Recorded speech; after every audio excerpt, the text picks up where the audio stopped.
हाय नमस्कार. झटपट मराठी टिप्समध्ये आज आपण फूड प्रोसेसर विषयीची सगळी माहिती बघायची आहे. हा अजिबात प्रमोशनल व्हिडिओ नाही आहे, तर मी माहितीसाठी देत आहे. ज्या घरी सकाळचा नाश्ता, दुपारचं जेवण, रात्रीचं जेवण पूर्णपणे व्यवस्थित बनवलं जातं त्या फूड प्रोसेसर विषयीचे जे काही उपयोग आहेत ते सगळे मी याच्यात दाखवलेले आहेत. सगळे म्हणजे बहुतेक बेसिक जे आहेत ते सगळे दाखवले. त्या व्यतिरिक्त पण भरपूर आहेत, तर ते सुद्धा मी काही नंतर पुढच्या व्हिडिओत दाखवेन. इथे माझा जुना बिघडलेला फूड प्रोसेसर कम मिक्सर ग्राइंडर पण आहे. तर आता दुसरा पण मी जो फिलिप्सचा घेतला आहे तो पण फूड प्रोसेसर कम मिक्सर ग्राइंडर आहे, म्हणजे सगळंच त्याच्यात आहे. तर आपल्याला दोन्ही उपयोग करून घेऊ शकतो. तर अशा प्रकारचा घेतलेला नक्कीच फायदेशीर ठरतो का आपल्याला एका किमतीत सगळंच मिळतं. तर आता इथे सगळी माहिती पहा. तुम्हाला या नवीन फूड प्रोसेसरची या लेबलवर मिळेल, तर ती तुम्ही प्लीज वाचून घ्या, म्हणजे तुम्हाला आयडिया येईल. फक्त किंमत खूप कमी आहे जी दाखवली आहे त्यापेक्षा. हाय नमस्कार. झटपट मराठी टिप्समध्ये आज आपण फूड प्रोसेसरची तर माहिती घेतोच आहे, पण फूड प्रोसेसर फायद्याचा आहे का तोट्याचा आहे ते आपण जाणून घ्यायचं आहे. तर नक्कीच फायद्याचा आहे. आता फूड प्रोसेसर कोणाकोणाला उपयोगाचा आहे, तर आजकाल तर सर्व ठिकाणी फूड प्रोसेसर उपयोगाचाच आहे, कारण खूप धक्काधक्कीचं जीवन आहे. सर्व्हिस नोकरी करणाऱ्या बायका असतात किंवा मग बॅचलर पुरुष असतात, एकटे राहणारे पुरुष असतात, तर त्यांना पण उपयोगाचा आहे. ज्या घरी सकाळचा नाश्ता, दुपारचं जेवण, रात्रीचं जेवण पूर्णपणे व्यवस्थित बनवलं जातं त्या घरी तर नक्कीच फूड प्रोसेसर उपयोगाचा आहे. कारण जी गृहिणी असते ती भरपूर पदार्थ करते, तर हे करायला वेळ जातो, तिची मेहनत पण भरपूर लागते त्याच्यात. तर हे सगळं कमी करण्यासाठी नक्की फूड प्रोसेसरची मदत होते आणि काम पण एवढं फाईन होतं, आपल्याला स्वतःलाच ते काम आवडतं. तर फूड प्रोसेसरचे जे बेसिक उपयोग आहेत ते मी सांगते, त्या व्यतिरिक्त थोडेसे काही अजून उपयोग मी दाखवते. काही ठिकाणी रेसिपीची गरज आहे तर ती मी दाखवते आहे आपल्या आजच्या व्हिडिओमध्ये. त्यातल्या काही रेसिपी जर तुम्हाला अजून बघायच्या असतील तर तुम्ही मला कमेंटद्वारे कळवा. त्याचप्रमाणे ज्यांनी फूड प्रोसेसर बरीच वर्ष वापरला आहे किंवा जे वापरतायत त्यांचे अनुभव पण तुम्ही शेअर करा कमेंटद्वारे, तर बाकीच्यांना समजतील का फूड प्रोसेसर खरोखर उपयोगाचा आहे की नाही. आज मी 13 ते 14 वर्ष फूड प्रोसेसरचा उपयोग करत आले आहे. त्याचप्रमाणे माझा जो आधीचा फूड प्रोसेसर आहे तो बिघडला, आता मी दुसरा फिलिप्सचा नवीन घेतलाय.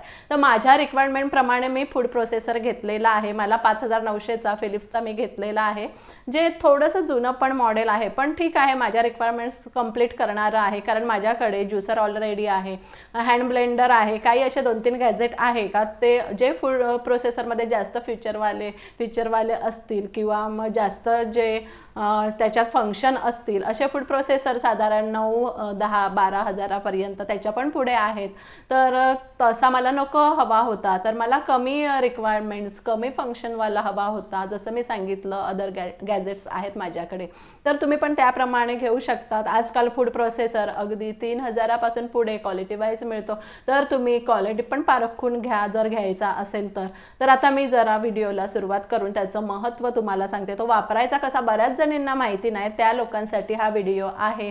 ज्यांना फूड प्रोसेसर घ्यायचा आहे तर त्यांनी नक्कीच हा व्हिडिओ पहा. तर आता आपण व्हिडिओला सुरुवात करूया. पहिल्यांदा आपण नीडिंग बघूया, म्हणजे पीठ मळण्याचं. तर कोणताही पीठ मळण्याच्या आधी तुम्ही जर तुपाचा किंवा तेलाचा हात भांड्याला लावला असेल तर खूप चांगलं, म्हणजे चिकटून राहणार नाही. असं पण नाही चिकटत नाही. तर इथे मी भाकरीचं किंवा मोदकाचं पीठ तुम्हाला दाखवते. जशी आपण उकड काढायची तशी मी आधी उकड काढून घेतलेली आहे. अशा प्रकारे जी तुमची पद्धत असेल मोदकाची किंवा भाकरीची त्याप्रमाणे तुम्ही उकड काढून घेऊ शकतात आणि थोडा वेळ 10 ते 15 मिनटं तुम्ही झाकून ठेवा. जसं हाताला सहन होईल, सोसवेल तेवढं तुम्ही गरम ठेवा आणि मग ते आपण फूड प्रोसेसरला लावायचं आहे. मी निडिंगचं जे पातं होतं प्लास्टिकचं ते लावलेलं आहे आणि आता टर्बो साईडने फिरवायचं, म्हणजे उलट्या साईडने बटन फिरवायचं आहे. असं करून आता पहा पिठाचा गोळा थोड्या वेळात तयार होईल. जे आपण भाकरीचं उकड काढतो ती मळायला किंवा मोदकाच्या उकडीला खूप वेळ लागतो, तर हे तुमचं अगदी 30 सेकंदाच्या आत मळून होतं. एकसुद्धा त्याच्यात तुम्हाला गुठळी आढळणार नाही, इतकं प्लेन लीन होऊन जातं. तर मी आत्ता थोडासा दुधाचा हात लावून, जशी माझी पद्धत आहे तसं मी करते, तर त्याप्रमाणे मी तुम्हाला एक मोदक करून दाखवते. आता माझ्याकडे इथे सारण नाही, पण एक माहिती म्हणून मी दाखवते. तर दुधाचा हात घेऊन इतकं छान प्रकारे मी अगदी आता तुपाचा पण पण हात लावलेला नाही आहे या पिठाला. तर इतकं छान हे उकड होऊन जाते. पहा आता पटापट मोदकसुद्धा झालेला आहे. कुठेच जरा पण गुठळी राहत नाही. इतकं छान पटापट मोदक होऊन जातं. तर माझ्या आधीचं जे फूड प्रोसेसर होतं त्याच्यात पण मी हा उपयोग करायची. आता आपण भाकरी करून बघूया याच पिठाची, जी उकड काढली त्याची. तर भाकरीसुद्धा एवढी छान होते. तुम्ही पाहालच पुढे किती छान प्रकारे फुगते. एकदम पातळ झालेली आहे. म्हातारी माणसे, लहान मुलं यांनाही अशी मऊ भाकरी खरंच खूप खायला सोपी जाते. तर अशी उकडीची भाकरी पण आपली सहज अगदी पटकन होते. उकड मळत बसायचा आपला वेळ नक्कीच वाचतो. तर अशा प्रकारे पहा किती छान फुगलेली आहे. आणि मी आता उघडून पण दाखवते, ती तोडून पण दाखवते. तर अगदी पातळ झाली आणि एकदम सॉफ्ट झाली. आता पुढचा उपयोग, आपण जेव्हा मेथीचे पराठे किंवा ठेपले करतो तर तेव्हा आपण वेगळं मेथी चिरत बसायला लागते. नंतर परत ती कणिक मळायची वगैरे. तर आपण या भांड्यातच सगळं जर टाकलं आणि जे ब्लेड आहे मेटलचं ते लावलं तर छान आपलं सगळं मिक्स होऊन जातं. एकदाच सगळं हे मेथीचं पीठ पण जे ठेपल्यांचं पीठ आहे ते मळून छान निघतं. तर या प्रकारे पहा मी अगदी काही सेकंदात 30 सेकंदापर्यंत होऊन जातं. तर तेव्हा पण मी टर्बोचा बटनाचा वापर केलेला आहे. आणि थोडंसं जर तुम्ही आधी तेल टाकलेलं नव्हतं याच्यात, तर आधीच टाकलं तर गोळा होऊन छान बाहेर येतं. तर छान झालेलं आहे. मेथीचा पराठा पण मी तुम्हाला करून दाखवते आहे. जर या सगळ्या रेसिपीज तुम्हाला हव्या असतील तर मी नक्की एखाद व्हिडिओ बनवेन आणि त्याच्यात या सगळ्या रेसिपी मी तुम्हाला दाखवेन. हव्या असतील तर नक्की सांगा मला. तर अशा प्रकारे हा मेथीचा पराठा पण छान झालेला आहे, ठेपला झालेला आहे. त्याचप्रमाणे शेंगदाणे आपण भाजतो तर सालं काढणं म्हणजे कचरा तर होतोच, त्याप्रमाणे वेळही जातो. तर आपण सालं पण सहज काढू शकतो. जे प्लॅस्टिकचं हे ब्लेड आहे, जे आपण कणिक मळायला घेणार तेच आपण याला उपयोग करायचा आहे. आणि शेंगदाण्यांची सालं तर अशी पटकन अगदी याची निघून जातात काही सेकंदांमध्ये. तर अगदी सेकंदांमध्येच ही कामं होऊन जातात फूड प्रोसेसरला. पहा काही सेकंदातच ते झालेलं आहे. तर तुम्ही असं उलटं बटन म्हणजे टर्बोचं फिरवा, नाही तर दुसऱ्या बाजूने फिरवा, तरी शेंगदाण्यांची सालं सहज निघून जातात. 80 ते 90% सालं शेंगदाण्यांची निघून जातात. जशी आपण हाताने करतो त्याचप्रमाणे. तर जास्त कचरा पण होत नाही आणि पटकन हे काम होऊन जातं. भांडं पण खराब होत नाही, पुसलं तर होऊन जातं काम. तर अशा प्रकारे पहा माझं आता हे जवळजवळ अर्धा किलोच्या वर होते शेंगदाणे, पाऊण किलो होते. तर ते झालेले आहेत. आणि आता दाण्याचं कूट झालं आहे बरणीमध्ये मी भरूनसुद्धा ठेवलेलं आहे. तर पटकन ही कामं होऊन जातात, वेळ वाचतो, गृहिणींचे कष्ट वाचतात. आता गाजराचा किस, तर हे थोडंसं कॉमन आहे गाजराचा किस वगैरे. तर गाजराचे मी असे आधी तुकडे करून घेतलेले आहेत आणि आता ते आपण लावून टाकूया सगळे. जेवढे त्याच्यात राहतील तेवढे तुम्ही टाका. अगदी खूप गच्च पण नका करू, नाही तर एकदम कमी पण नका टाकू. वरचं जे झाकण आहे ते असं वरती लावायचं आहे आणि मग सगळा किस करून घ्यायचा आहे. तर आता मला गाजराचा हलवा करायचा होता, तर मी पटकन तो केलेला आहे. काल गुरुवार होता मार्गशीर्षातला, तर मी नैवेद्याला केलेला गाजराचा हलवा, तो पण अगदी पटकन झालेला आहे, कारण किसायला काहीच वेळ लागलेला नाही. त्याच्यानंतर आता आपण पुढचं जे स्लायसर आहे तर त्या ब्लेडचा उपयोग पाहूया. तर कांदा चिरणं म्हणजे चॅलेंजिंगच काम आहे. तर कांद्याच आपल्याला वेगवेगळ्या आकारानुसार पातींचा उपयोग करायचा आहे, ब्लेडचा उपयोग करायचा आहे. आता गोल चकत्या हव्या असतील किंवा रिंग हव्या असतील तर मी हे स्लायसर लावलेलं. तर पहा आता आपल्याला रिंग किंवा चकत्या या प्रकारे मिळू शकतात. तर कांदा आपण वेगवेगळ्या पद्धतीने इथे कापून चिरून घेऊ शकतो. तर दुसरी पद्धत दाखवते. आपल्याला उभा कांदा हवा तर कांद्याचे फक्त 4 तुकडे करा, अगदी 2 केले तरी चालतील. तुमच्या कांद्याच्या आकारावर अवलंबून आहे, मोठा छोटा आहे का.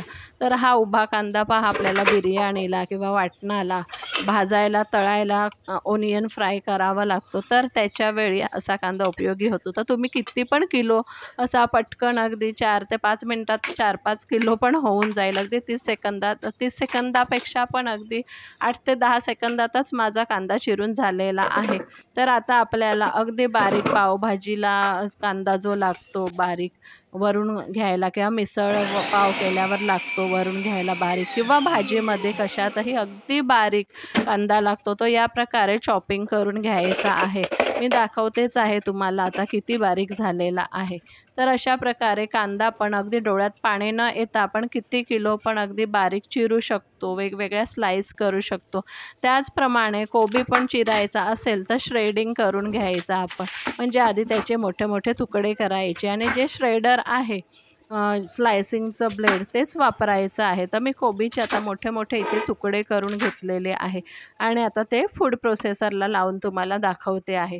तर जे श्रेडिंग करायचं आहे ते ब्लेड मी लावलेलं आहे। कोबीचे मोठे मोठे तुकडे घालायचे आहेत, हे पण अगदी 3 ते 4 सेकंदात होऊन गेलेलं आहे। मला आता टिफिनला भाजी करायची, पचडीसाठी सुद्धा हे श्रेडिंग उपयोगी आपल्याला पडतं कोबीचं। तर पहा अगदी छान झालेलं आहे। तर याची पचडी करा। आता मी काही थोडीशी पचडीसाठी बाजूला काढून ठेवलेलं आहे। तर आता ही टिफिनला भाजीसुद्धा माझी रेडी झाली। त्याचप्रमाणे सलाड करायचं असेल तर आपण सलाडच्या भाज्या काकडी, बीट, मुळा या प्रकारे आपण बारीक स्लाइस त्याचे करू शकतो किंवा किसू शकतो, ग्रेटिंग करू शकतो। तर अशा प्रकारे पटकन ही कामं होऊन जातात। आता पालेभाजी पण आपल्याला साफ करून अगदी बारीक चिरावी लागते, कधी कधी एकदम बारीक होत नाही। मग याच्यात आपल्याला किती बारीक हवी ती तशी करायची। तर आपण टर्बोचं दाबलं तर हे काम थोडंसं स्लो थांबून करायचं आहे, नाही तर भाजी एकदमच बारीक होऊन जाते। तर अशा प्रकारे पालेभाजी रेडी आहे चिरलेली अगदी बारीक। त्याचप्रमाणे आपल्याला जर मोसंबी ज्यूस हवा असेल तर तो काढणं पण बराच वेळ जातो आणि बरंचसं त्याच्यात राहून जातं, आपल्याला सगळं पिळता येत नाही। मग अशा वेळी हे पहा मोसंबी ज्यूसचं पण इथे भांडं आहे, तर त्याला आपण असं लावून अगदी करू शकतो, काहीच अगदी त्याच्यात राहत नाही। बियासुद्धा तुम्ही तशाच काढायची गरज नाही आहे, तसंच तुम्ही करा। आणि पहा ज्यूस पण आपला तयार आहे। तर 3 मोसंबीचा हा ज्यूस आहे। ज्यूसचा एक टिपूसही या सालांमध्ये राहिलेला नाही। तर आता आपण पुढचा उपयोग पाहूया। तर आपण साधी कणिक मळायची आहे, तर ती कणिक मी दाखवते, ती दाखवायची राहून गेली। तर ती साधी कणिक अगदी रोजचं आपलं सकाळचं काम हेच असतं किंवा संध्याकाळचं। तर कणिकसुद्धा अगदी पटकन मळली जाते। आपलं जर पाण्याचं आणि पिठाचं प्रपोर्शन ठरलं तर अगदी पटकन होऊन जातं। तर असे विविध उपयोग आज मी तुम्हाला दाखवले। तर तुम्हाला आजचा व्हिडिओ कसा वाटला? चॅनेलवर नवीन असाल तर नक्की चॅनल सबस्क्राईब करा, व्हिडिओ लाईक करा, शेअर करा आणि आपली कमेंट जी असेल ती नक्की कमेंट बॉक्समध्ये टाका। या व्यतिरिक्त अजून भरपूर सारे उपयोग आहेत, ते मी काही पुढील व्हिडिओजमध्ये